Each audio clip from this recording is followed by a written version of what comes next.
محبت کے قیمتی لمحات انا اور ضد کی نظر کر دیے جائیں تو ہاتھ میں بس گھڑی رہ جاتی ہے، وقت ہاتھ سے نکل جاتا ہے۔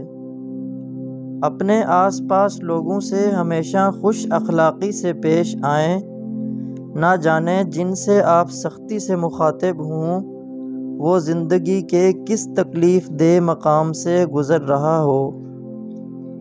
اگر بہت سارے منافق مل کر تمہاری جڑیں کاٹ بھی دیں، لیکن کوئی ایک، صرف ایک دوست بھی مخلص آپ کو سہارا دیے ہوئے ہو تو یقین مانیں آپ گر نہیں سکتے۔ مرد سب کچھ اپنے لیے تو نہیں کماتا، اور عورت بھی سب کچھ اپنے لیے نہیں پکاتی۔ خوشیاں تقسیم کرنا ہی اصل خوشیوں کا سبب ہے۔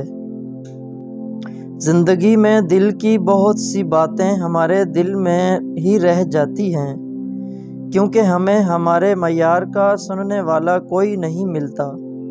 ہر شخص وہی کچھ سننا چاہتا ہے جو اسے اچھا لگتا ہے۔ ہمیں ہمارے علاوہ کوئی نہیں سمجھ سکتا، اس لیے اپنا خود خیال رکھیں۔ انس بن مالک رضی اللہ تعالی عنہ سے روایت ہے، جمعہ کے روز اس گھڑی کو جس میں دعا کی قبولیت کی امید کی جاتی ہے، عصر سے لے کر سورج ڈوبنے تک کے درمیان میں تلاش کرو۔